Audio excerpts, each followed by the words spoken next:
ബറാഅത്തിന്റെ മാസമല്ലേ ശഅബാൻ. അമലുകൾ അല്ലാഹുവിന്റെ മുമ്പിലേക്ക് പോകുന്ന മാസമല്ലേ ശഅബാൻ. ഖുർആൻ ഒരുപാട് ഓതണം പെങ്ങള്, ഒരുപാട് സ്വലാത്ത് പറയണം പെങ്ങള്, ഒരുപാട് നോമ്പുകൾ പിടിക്കണം പെങ്ങള്. അല്ലാഹുവേ റമളാനിന് മുന്നോടിയായി ഒരുങ്ങണ്, മനസ്സും ശരീരവും ഒരുങ്ങണ്, റമളാനെ സ്വീകരിക്കാൻ ഒരുങ്ങണ്. എന്തിനാണ് 2 മാസം മുമ്പേ റമളാൻ വരുന്നു റമളാൻ വരുന്നു എന്ന് വിളിച്ചു പറയുന്നത് എന്തിനാണെന്നറിയോ? ഒരുങ്ങാനാ ഒരുങ്ങാനാ. വീടും പരിസരവും പണ്ടൊക്കെ ഒരുക്കുമായിരുന്നു.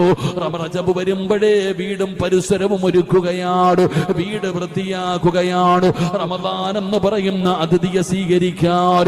അതുകൊണ്ട് എന്റെ പ്രിയപ്പെട്ടവരോട് പറയുകയാണ്, ശഅബാൻ മാസം കണ്ണടച്ച് തുറക്കുന്നതിന് മുമ്പേ തീർന്നു പോകും പെങ്ങള്.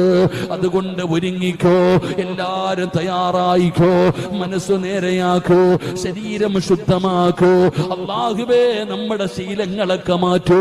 പടച്ചവനെ നിസ്കാരങ്ങളിലേക്ക് കടന്നു വരട്ടെ. അല്ലാ റമളാൻ വന്നാ ജീവിതം മാറണമല്ലോ.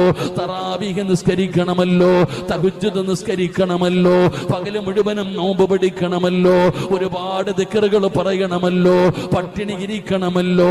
എല്ലാ ശീലമാക്കൂ, എല്ലാ ശീലമാക്കൂ. അതിനു വേണ്ടി മനസ്സിനെ ഒരുക്കൂ, നിന്റെ എല്ലാ ശരീരത്തെ തയ്യാറാക്കൂ. അതുകൊണ്ട് എന്റെ പ്രിയപ്പെട്ടവരോട് പറയുകയാ, അല്ലാഹുവിന്റെ ഖുർആൻ മുറുകെ പിടിച്ചോ. അല്ലാഹുവേ ഖുർആനിന്റെ അഹ്ലുകാരിൽ പെടുത്തണേ അല്ലാഹ്.